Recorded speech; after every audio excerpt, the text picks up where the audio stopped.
মা সন্তান না পায় কান্না করে, আল্লাহ আপনাকে সন্তান দান করছেন, সন্তানটাকে আল্লাহর জন্যই অক্ষ করেন। স্কুলে পড়বে, কলেজে পড়বে, কোনো বাধা নাই, তবে সন্তান যেন আদর্শমান একজন সন্তান হিসাবে গড়ে ওঠে। ওই মা দ্বিতীয় দিন দেখা না করিয়া বাড়ি গেল, মনের সিদ্ধান্ত আর ফিরে আসবে না।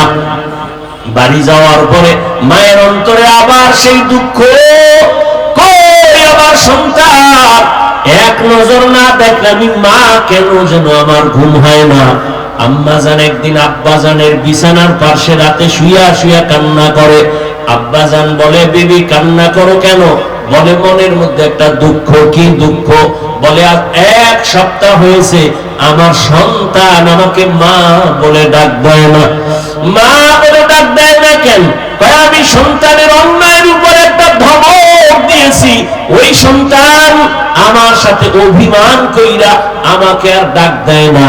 আমার কষ্ট বাবায় বুঝায়, বেবি আরামে ঘুমাও আর আরামে খানা খাও। মা কান্না করে বলে, ও স্বামী আমার, আমি খানার প্লেট যতই সামনে নেই আমার পেটে খানা যায় না, রাতের বেলা যতই ঘুমানোর চেষ্টা করি ঘুম হয় না। সন্তানের একটা মা ডাকে আমি এত মজা পাই, খানার ভেতরে আর ঘুমের মধ্যে এমন মজা আমি না পাই না। মা 2 বার আসার পরে সন্তান যখন দেখা করলো না, এইবার মা সিদ্ধান্ত নিয়েও ফিরতে পারে না। মায়ের অন্তর ছটফট করে সন্তানের মায়ার কারণে। কারণ এই সন্তানটাকে মা 10 মাসের উপরে গর্ভে ধারণ করেছেন। প্রসব বেদনায় মা পাগলের মতো কান্না করেছেন।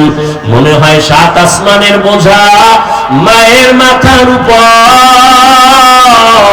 পাগলের মতো হয়েছে। মা, আজ আমি কত বাহাদুর, আজ আমি কত টাকার মালিক, কত সম্মানের মালিক, অথচ আমার মা এত কষ্ট আমাকে নিয়ে করেছে। আমি যে খানা খাইতে পারতাম না, আমার আম্মু যদি খানা না দিতেন কপালে খানা যাইতো না। কত রাত আমি মাকে কষ্ট দিয়েছি, মা ঘুমাইতে পারে নাই। ওই মায়ের মায়ার কথা, কষ্টের কথা মনে যায়। জাজু করতাম বেহসাব, মেরা এজাজু করতাম বেহসাব, খুলকেরা দাদন জবাবে বাসওয়াব। এবার মহিলাও কে বলেছে, তুমি আমার সাথে জিনা করছো। যুবকের রক্ত টকবক করে, এত বড় অপবাদ কেমনে সহ্য করা যায়? যুবক অন্তর দিয়ে মালিকের ডাক দিয়ে তো বলে দিছে, হে মালিক, ইজ্জতের জিন্দেগি দান করিও। ওই মাওলানা হইয়া কি লাভ হবে যদি সম্মান না পাই?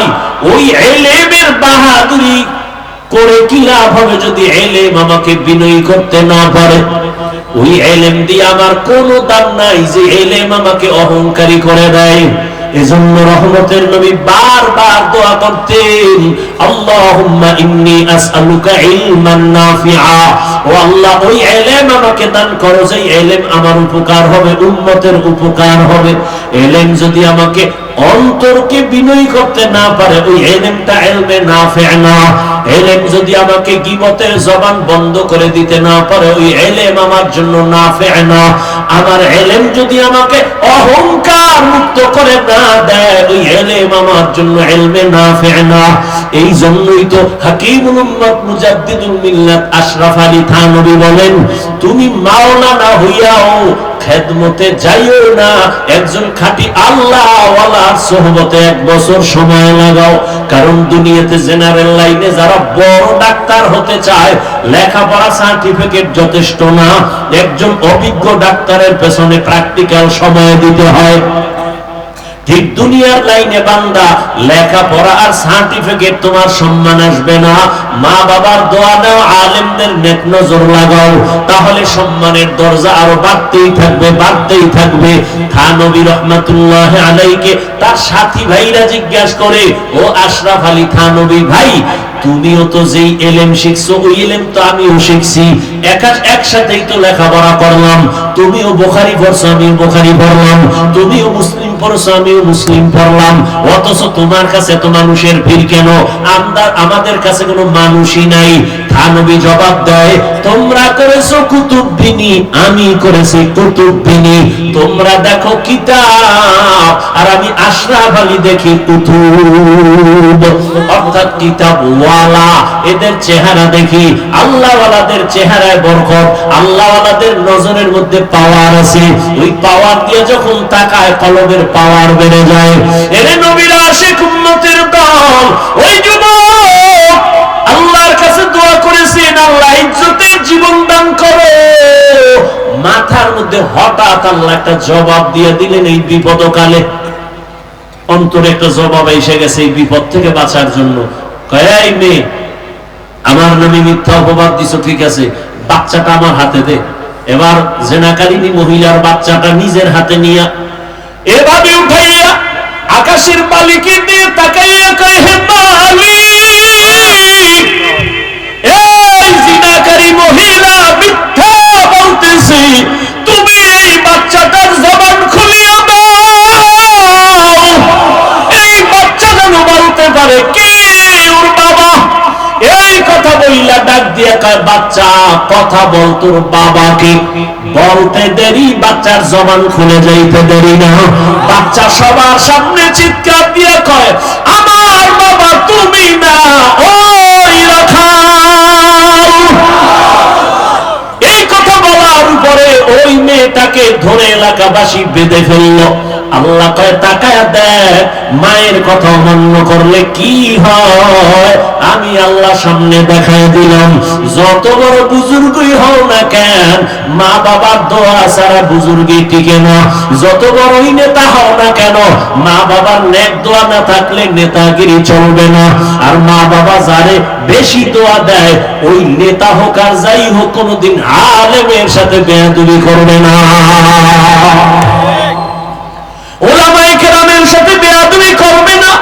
কোন মা কোনদিন চায় না যে আমার সন্তান কোন আলেমের সাথে বেয়াদবি করে বদদোয়া নিবে, এটা কোন মা কখনো চায় না কারো বদদোয়া নিতে। এরে আল্লাহর বান্দারা, ও যুবক বাবারা, আমি তোমাকে একবারও আলেম হওয়ার দাওয়াত দেই নাই, হুজুর হয়ে যাও তাও বলি নাই। ওই যুবকের মতো ইবাদত করো, ঠিক আছে, তবে মা বাবার দোয়া ছাড়া তোমার জীবন সফল হবে না, শিক্ষকের দোয়া ছাড়া তোমার জীবন সফল হবে না। এখনো সময় আছে, তওবা করে নাও। ও যুবক, আমিও তো তোমার মতো প্যান্ট শার্ট টাই লাগাইয়া যদি রাস্তায় মাস্তানের মতো ঘুরতাম, কেউ আমারে বাধা দিত না। টুপি মাথায় দিলে মাথা গরম লাগে, তোমার থেকে বুদ্ধি মোটেও কম নাই। নামাজ পড়লে কষ্ট, জামা পড়লে কষ্ট, দাড়ি রাখলে যৌবনের ভাব চলে যায়, তাও বুঝি। শুধু তাই না, কত মানুষ আমাদের গালি দেয় দূরের থেকে, সব শোনার পরেও কেন নামাজ ছাড়ি না, কেন পর্দা করি, হালাল খাই, একটাই মাত্র কারণ, আল্লাহর কোরআন সত্য, নবীর কথা সত্য। গুনাহগারের জন্য জাহান্নাম, নেক আমলওয়ালার জন্য জান্নাত। এই দুনিয়ায় সূর্যের গরম সহ্য করতে পারি না, এই দুনিয়া একটা মশায় কামড় দিলে রাতে আর ঘুম হয় না, মশারি টানাইয়া ঘুমায়, একটা বেতের বাড়ি দিলে সইতে পারি না। আল্লাহর কোরআন পড়লাম, নবীর হাদিস পড়ে দেখলাম, এক জাররা গুনাহ নিয়ে গেলে কবরের আযাব বড় কঠিন হয়ে যাবে। তিনটা প্রশ্নের জবাব দিতে না পারলে ওই কবরের মধ্যে আমার নবী বলেন, আল্লাহ রাগ করে বলবে, ফেরেশতা, এই গুনাহগারের কবর জাহান্নামের আগুন দ্বারা ভরিয়ে দাও। দুনিয়ায় সূর্যের গরম সহ্য করতে পারি না, জাহান্নামের গরম কেমনে সহ্য করব? মশার কামড় সইতে পারি না, ও যুবক, ওই কবরের আযাব কেমন করে সহ্য করব? একটা বেতের বাড়ি সইতে পারি না, গুনাহগারের জন্য দুই পাশে কবরে মাটির চাপ কেমনে সহ্য করব? হেদায়েতের মালিক আমার আল্লাহ। ও পর্দার আড়ালের আম্মা জানেরা, এখনো তওবার নিয়ত করেন, জীবনে আর বেপরদায় চলবেন না, আর মোবাইলে চরিত্র নষ্ট করবেন না, স্বামীর মাল হেফাজত করবেন, সন্তানগুলো আদর্শওয়ালা বানানোর চেষ্টা করবেন। ও যুবক বাবা, তওবা করে নাও, মনে মনে আল্লাহকে বলো, হে আল্লাহ, জীবনে তো কম নামাজ ছাড়ি নাই, বেপরদায় চলি নাই, কম অপরাধ করি নাই, আজকে থেকে তওবা করে নিলাম, তুমি তো হায়াতের মালিক, রিজিকের মালিক, সম্মানের মালিক, আর নামাজ ছাড়বো না, বেপরদায় চলবো না, মা বাবার সাথে বেয়াদবি করবো না, উলামায়ে কেরামের পরামর্শ নিয়ে, শিক্ষকের দোয়া নিয়া, নবীজির তরিকা মেনে চলবো। তওবা করার মতো যদি অন্তর কারো তৈরি হয়, মুনাফিকি না থাকে, খাঁটি তওবার নিয়ত যদি কারো অন্তরে থাকে, দুটো হাত আমার আল্লাহকে দেখাইয়া দাও। আয় আল্লাহ।